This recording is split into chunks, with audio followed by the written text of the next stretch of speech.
Well, I hope you had a good time, everybody. We had I think it was a really good day and a half. Very intensive. Any questions? What's the best part? What's the best part? I don't know. I think being with King Charles, he's a wonderful guy. Got to know him very well. I knew him before, but now I know him a lot better. The artwork. I saw more paintings than any human being has ever saw, and statues, but they treated us great. They treated our country great. And that, I view that as being really respect for our country the way they did it, because last time was beautiful.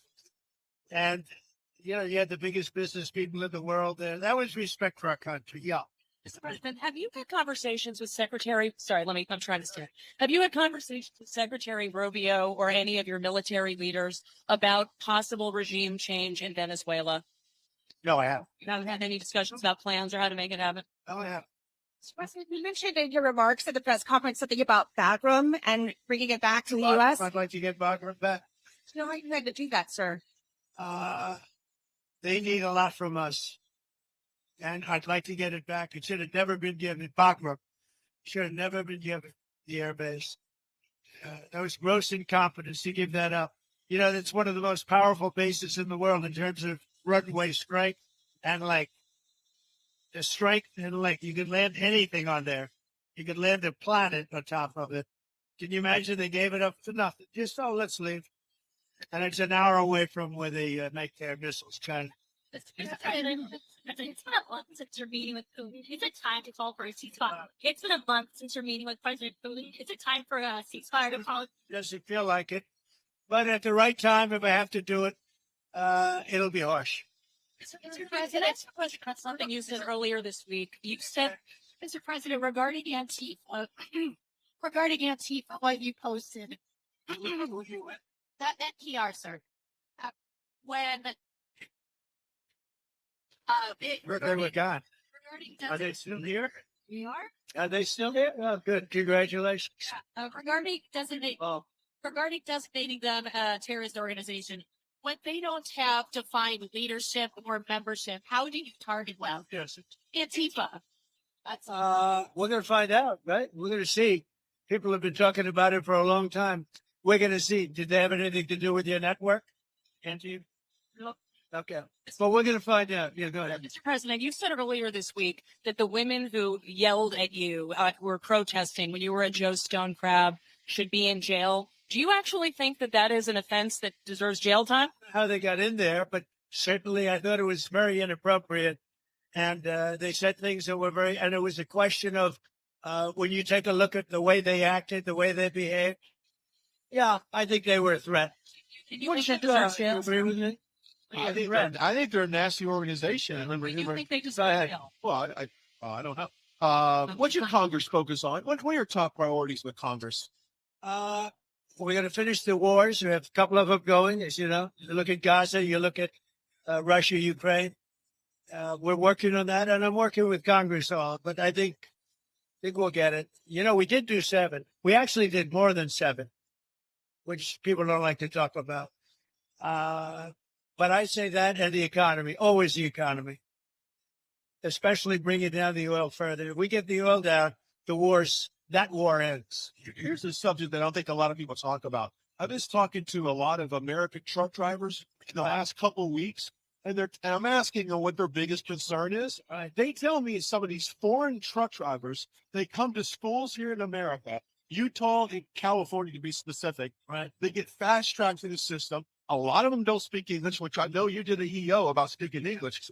But they're causing a dangerous situation on the road. Yeah, That's what they're telling me.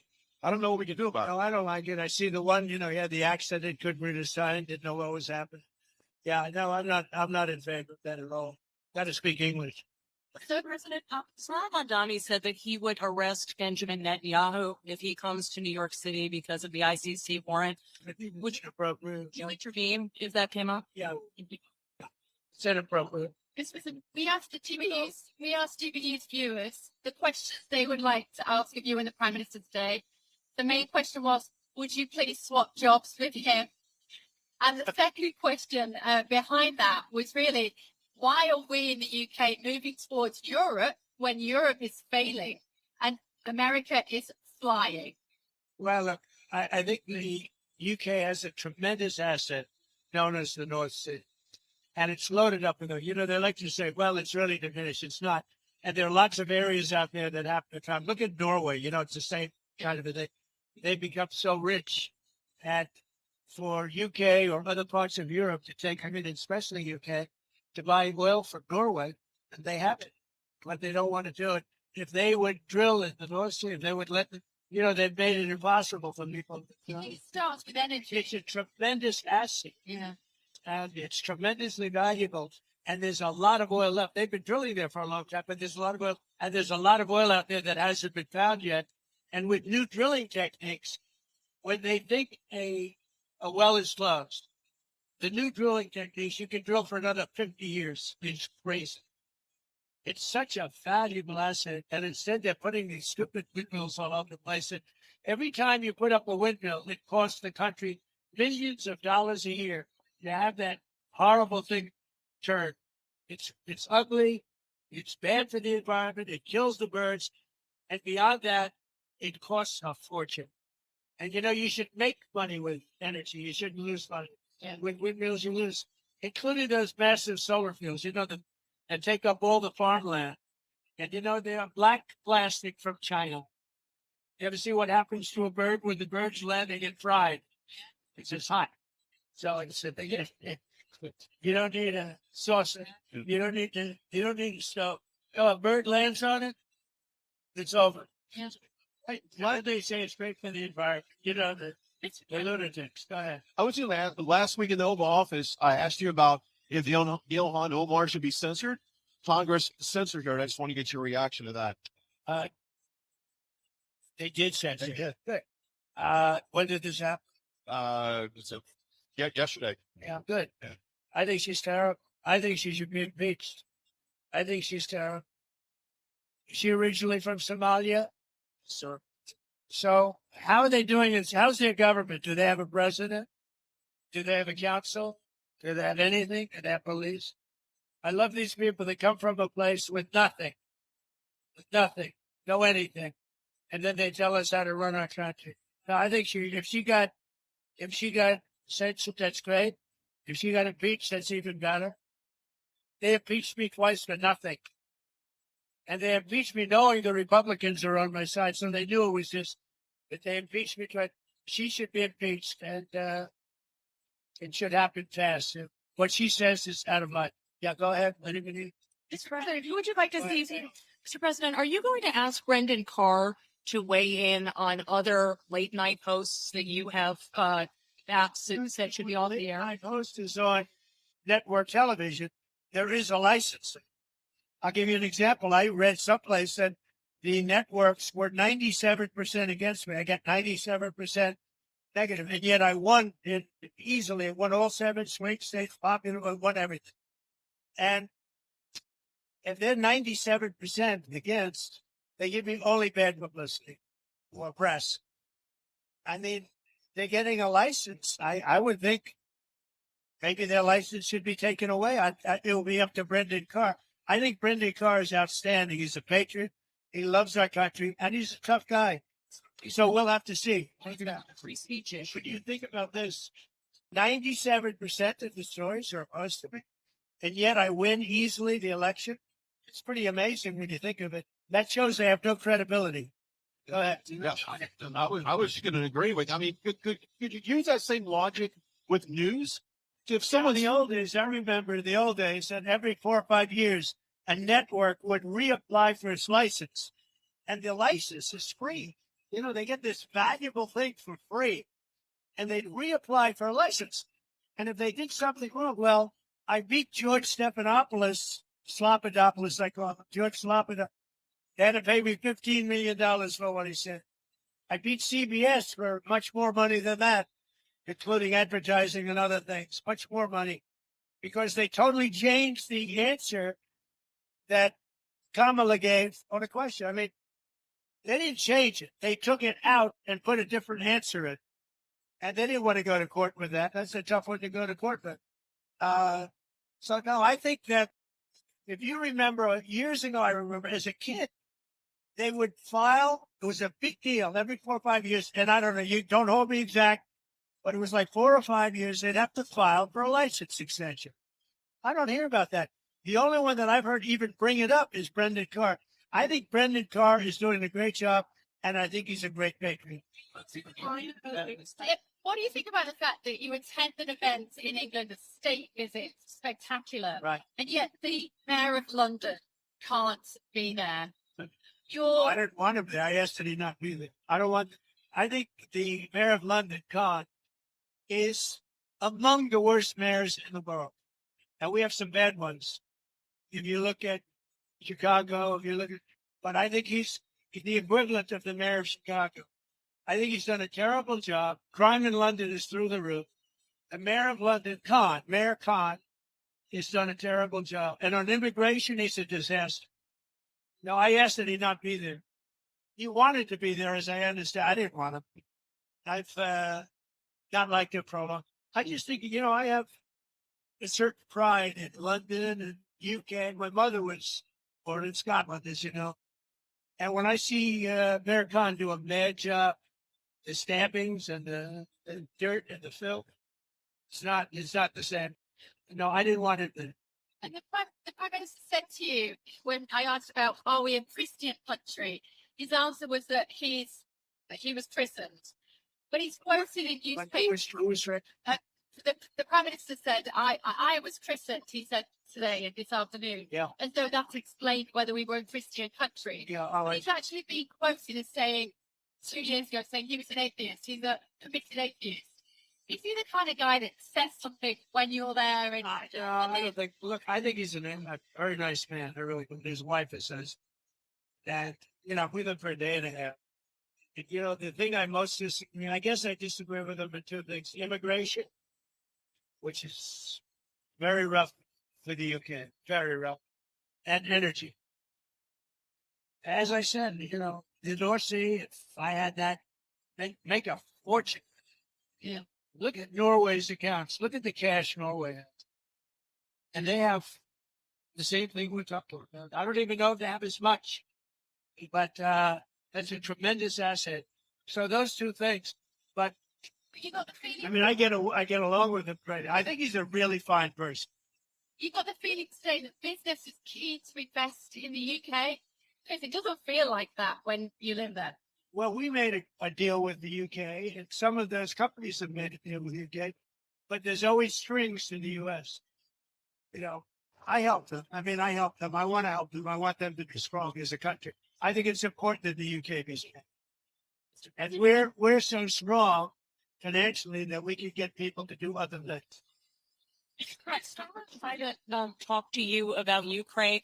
Did the Prime Minister talk to you about Ukraine? He indicated he did. What were his arguments for what you He should was do? really a little bit embarrassed that he's rightfully that I caught Europe, NATO countries, EU countries. You can call it either way because they're very simple. But that I caught them buying oil from Russia, and he said that's not good. And I appreciated that he said that. He said that's not good. Now, how about that? We're supposed to do all this stuff, and they're buying oil from Russia. That's not good. Do you agree? Yeah. That's about pretty much all we do. He would be open Like to have to do something. But he also agrees they have to stop buying oil from Russia. Did he say that they would also be willing to do sanctions? That he would be willing to do sanctions on He them? would do sanctions, yes. And he's not one of the culprits in terms of the oil from Russia. Mr. President, Governor John Shapiro said that your administration is cherry picking violence that is okay and violence that is not okay. What is your response to that? It's just violence, and it's violence if you don't have to have. Look, in D.C., we took one of the most dangerous cities in the world. And you can walk down, you can take your husband, your boyfriend, your girlfriend, whoever you want to take. You can take them out to dinner tonight at D.C., and you're going to be safe. It's really safe. We did a great job. We're going to do the same job in Memphis, and we're going to Chicago. And I told you, the head of the Union Pacific, who's a great gentleman, a great businessman, started as a low-level railroad. He calls himself a railroad. It's a cool story. 45 years later, he's the chairman of the Union Pacific. He said, sir, you have to save Chicago. It's a great city. You can't let it go. And when he said that, I said, I don't really have time to wait a couple of months. Last weekend, they lost 11 people were murdered and 28 people were shot. That's not shot at. That means actually hit. 100 were shot at and missed. That's what I call dangerous. And Brisker's going out and saying, we've got crime under control. Now, it went down a little bit because for 4 months, 5 months ago, I put the FBI there. They've done a good job. But that's limited what they can do. What you really need is our big, strong soldiers to get them into shape. We're not letting Chicago fail. And we're going to get started in Memphis. We'll be very successful, just like we were in D.C. And we're going to have to stay in D.C. for a while because, you leave, people have a tendency to come back. Now, remember, we took 1,500 people out of there, pretty permanently out of there. We took career criminals, really bad murderers and other things. We took them out of D.C. They're not coming back. You don't take them. If they come back, you just wasted your time. So we took them out and they're not coming back. We brought many of them back to the country from which they came. What Biden did to our country is it's not believable. And to me, that's worse than the inflation he caused. It's worse what he did to our country by allowing 25 million people, which is the real number, to come in, many of whom should never be here, by emptying jails into our country and emptying mental institutions into our country. What Biden and his people, because I don't even think it was him, I think he didn't know what was happening. But what that radical left group of people did to our country will never be forgotten. Okay, have a good trip, everybody. One more. Just one last question. Who would you like to see replace Kimmel? Who? Who would you like to see replace Kimmel on late night? Well, a lot of people, anybody could replace. The guy had no talent. Look, he was fired. He had no talent. He's a whack job, but he had no talent. And more importantly than talent, he had no, because a lot of people have no talent, they get ratings. But he had no ratings. His ratings were worse than Colbert, I think. They got rid of Colbert, which was a good thing to do. And look, that's something that should be talked about for licensing too. When you have a network and you have evening shows and all they do is hit Trump, that's all they do. If you go back, I guess they haven't had a conservative on in years or something, somebody said. But when you go back and you take a look, all they do is hit Trump. They're licensed. They're not allowed to do that. They're an arm of the Democrat Party. Thank you, everybody. Yeah, thank you. Have a good flight. Yeah. Fly safely. You know why I say that? Because I'm on the flight. I want to get home. Otherwise, I wouldn't care. We just have one word on how beautiful all the women looked last night. Caroline and your wife. And Well, I'm not Catherine, allowed to God love say that politically because it could be the end of my career. Permission to say it. However, I'll say it anyway. The women look beautiful. You look beautiful. The women look really beautiful. You're right. Our superstar over here looked great. That's Caroline. Has she done a good job? Yeah. How did you meet, by the way? Everybody was great. Even the men looked beautiful, okay? It's hard not to look beautiful in that room. That was one of the coolest rooms. That room was built for a table. But the table happened to carry 200 people. You know, it's like, What did you eat? Huh? What did you eat? whatever the hell they served out. Whatever they served, I had. Jim and Diet Time Coke? with Princess Kate. Did Melania enjoy her time with Princess Kate She did. today? She thought she was great. I did too. I sat with her last night. Melania went with her today. She thought she was great. She's a very wonderful person. She went through a lot too. But hopefully that's all gone. You know, she was great. William is wonderful. I've known him from before. And I knew Charles as a prince, and I now know him as a king, and he's doing very well. Really, it was a lovely trip. And I thought the press was really nice. Yeah. It was beautiful. You know, I watched this morning. I watched a little bit last night. It looks so beautiful. Like from a different age, right? Yeah. Not an age of trouble. But we're getting rid of the trouble. Thank you very much, everybody. Have a good flight. Thank you. Thank you, Mr. President. I appreciate it. Thank you. Thank you. Have a good time. Thanks.